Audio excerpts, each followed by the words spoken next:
Hello guys and welcome back to Camp Cretaceous Season 2 Breakdown Easter Eggs Part 2. Yeah, after all the copyrights, we are here and we won't stop, okay? So we are going to start off with episode 5, Brave. And probably this is the episode that for me it felt a little bit dragging because it's just about Ben surviving on his own. So we started the episode where we see Ben falling from the monorail and he gets caught by pteranodons, and then he has been dropped on the land, and then we continue with Bumpy finding Ben, and they are trying to find a pathway to get to the main street. There they find Toro, and Toro is scary, man. And you can see this shot right here. They try to hide from Toro, and Toro is on the cliff, very reminiscent to the exact shot where Indominus is standing on top of a waterfall and looking for Gray and Zack. It's a very cool nod to Jurassic World, and I love that shot. Then again, we get to see Ben trying to find a way to just get out of here, and well, Bumpy gets to sleep a lot, and Ben doesn't have a time to sleep, so he just gets mad at Bumpy, and Bumpy gets scared and runs off into the jungle. And then Ben is left alone, and then we get to see this compy shot where compies are super scary. They're following Ben so they can hunt him. And then we get to see Ben turning into this badass. He fights everyone, and now he's super strong, so he decides to go and fight Toro on himself. There's a bit of a showdown between Toro and Ben.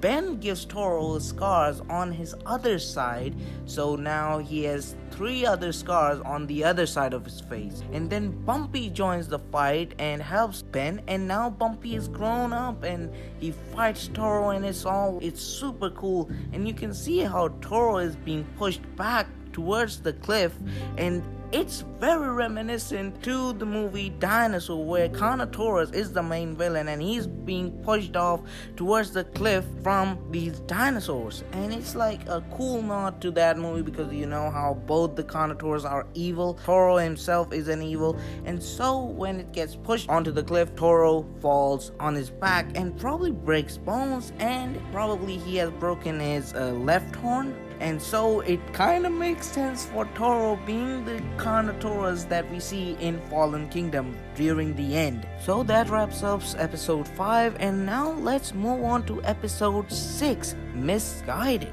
Let's go! So we start off where we left episode 4 on Ben meeting up with Brooklyn and Kenji. And yeah, they have a sweet moment where they all hug it out. But Hap is like, we need to get to the ship. We need to get to there. And they don't trust him, but he says there's a garage nearby from where you can get the car and get to the ship. And turns out, near the garage, the Baryonyx trio is waiting for them. On the other hand, Sammy and Yaz are suspicious of Mitch and Tiff, but Darius has been blinded by their trust and wants to prove Brooke wrong. But either way, he goes with the flow and he checks their tent, and first he is like, wow, there's nothing to be suspicious about, and then he saw this, a Sinoceratops head. Wow, that was kind of brutal, because like, I always thought they were going to kidnap dinosaurs, but I didn't know they were poachers. They were there to kill dinosaurs. And Mitch is like, well, Darius, you either show us the way to the dinosaurs or we leave your friends alone here to die. The other campers make a fiery escape from the Baryonyx, and it's a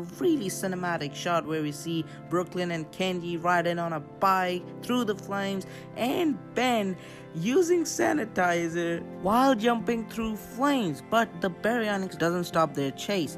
They kept chasing them, and they're like, we gotta go through these big bush. And turns out those bush were very small, so they just break out from that. They're still chasing, and they're on the tail of Hap, Brooklyn, and Kenji, and they need a way to get out of it. So Hap makes a heroic sacrifice and breaks his half from the bike and gets out, face the Baryonyx, and the Baryonyx slowly build their attack and off-screen kills Hap. I still don't think that Hap is dead, but they told us that Hap is dead. Mitch and Tiff are being led to the watering hole. Yasmina fakes her ankle pain and just sits down to buy some time. Darius, Yasmina, and Sammy starts to make a plan of how to get out of this place. And well, Darius makes a plan and he gives Yasmina a paper that we didn't get to know what it was, and Yasmina goes away from the other two, and Darius and Sammy are left alone with Mitch and Tiff. Yasmina meets up with Kenji and Brooklyn and tells them that Darius is leading them to the watering hole, and then opens up the paper that she was handed, and it turns out to be a map which was marked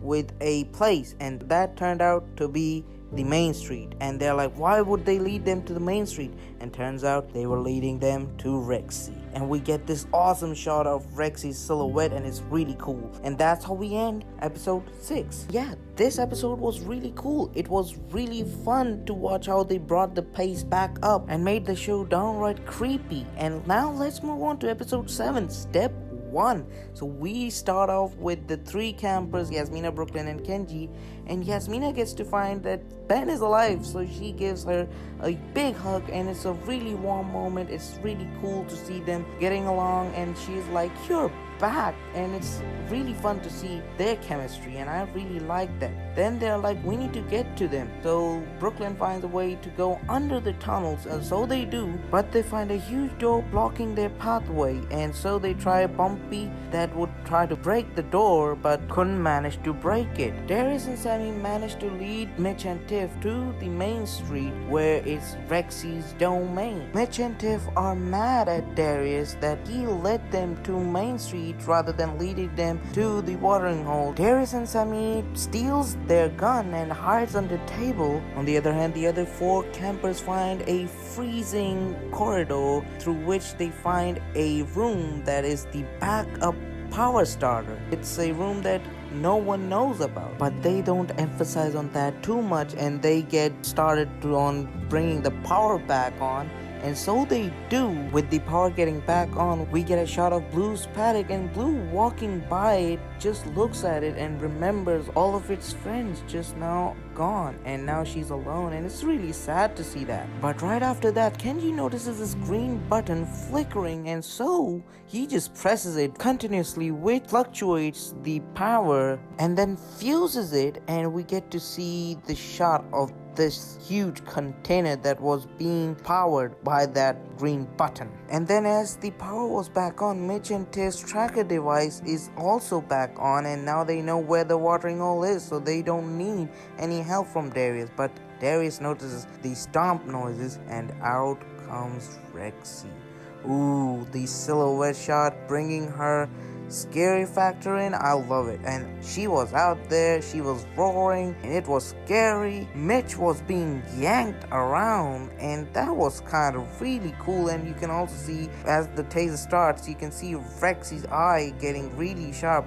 It's almost like all the trauma she has lived through is coming back to her, and it's really cool to see this sort of fear from Rexy. Rexy lets go of Mitch, and they get away, and as she's going back, look at this shot, so much detail into Rexy. Rexy notices something, she sends something out, and Sammy is like, where's the Rexy? I think she's gone. And she's right on top of her, she's literally trying to search for them. And it's really cool to see that over the period, Rexy has gotten smarter. She's understand the way things hide from her, and she looks directly down, stares right at them, and then she breaks the table, roars at Darius. They have a close encounter with it, and oh, this shot.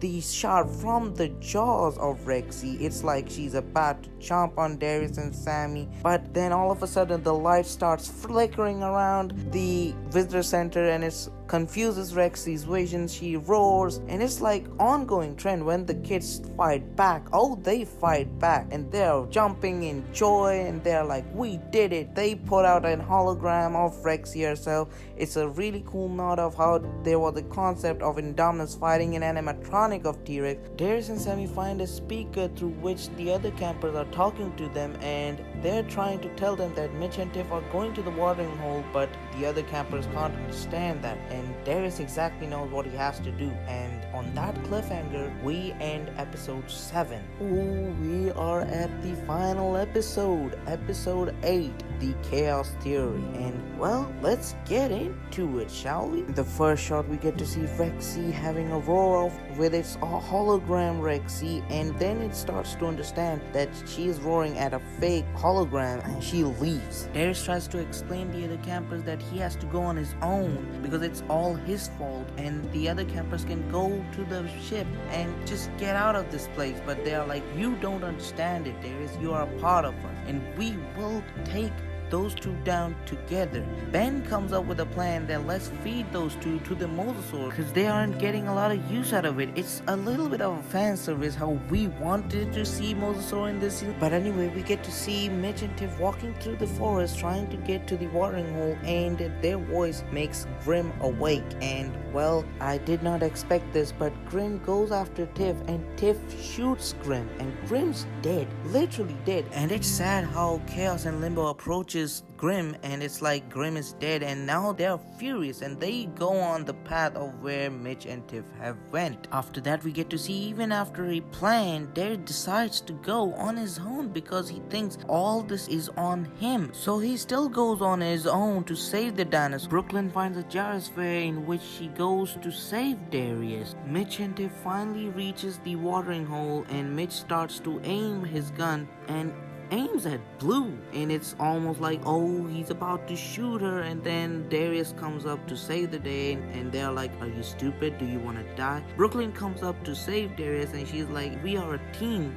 We will do it all together. You don't have to do it. It's not your fault. Mitch and Tiff are like, enough of your emotional drama. And Darius is like, well, we were just stalling. The other campers arrived, and they are as big and loud as they can be. Kenji, Sammy are on one bike with their radio. Yasmina in the jeep honking around so the dinosaur gets scared and run away. Ben with his lights just shining it all out, and the dinosaurs run away, and the campers are just laughing and they are jumping around. They're like, we did it. And all of a sudden, all the dinosaurs starts to run back towards them, and they're like, what is going on? And then a booming roar of a T-Rex appears, and out comes Rexy. Oh, this was such an awesome shot because this shows that Rexy still has her domain. This is her domain. Everyone fears Rexy. There's nothing that stops her. She's the queen of the island. She chases Bumpy off, almost has a big attack on the other campers. The campers are in a big danger, and then this triumphant roar. Oh, this shot. I love this shot. An amazing way to show Rexy in all of her glory. Brooklyn and Darius run off in their gyrosphere as they are being chased by Mitch and Tiff. Mitch and Tiff finds them, and they're being like, oh shit, we are going to die. And then the herd of the herbivores appear, and they attack the gyrosphere in a very similar way they did in season 1. Mitch gets stuck into one of his own traps, and Rexy has her time with Mitch. And Mitch always had a wish to see Rexy's jaw, and well, now we would have all his time to watch it. A roar, and then off-screen death of Mitch. And the both baryonyx are like, well, he's dead, and let's get out of here because it's Rexy, alright? Let's get out before she finds us. On the other hand, we see Brooklyn and Darius reaches the dock, and also Tiff reaches the dock, but she gets into the boat and she gets out of there. And she's like, well, I got out of there, suck it. And what she doesn't know is that 2 baryonyx are on that boat. And it's a very cool nod to the Dilophosaurus scene, how Dennis Nedry thought that he's safe in the Jeep and the Dilophosaurus was in there. The baryonyx are there, and they're like, well, you're gonna die. All the campers are back together, and they hug it out, and they're like, well, now what do we do? And there's like, we will find a way together. And then we get to see this E750 door shot, and all the smoke is coming out, and we hear a roar, and it goes to red, and it's like, ooh, this is the cliffhanger for season 3. We are gonna go with season 3 with this cliffhanger, so let's go. What a way to end season 2. It was great. It was a great experience overall. I loved the entire season. Well guys, if you want to check out part 1 of this video, link is in the description below, and also my first thoughts on the season 2 is also in the link down below, so go check it out. And yeah, like the video, leave a comment of what you think. Let's get excited for season 3, and as always, I will see you next time. Bye for now.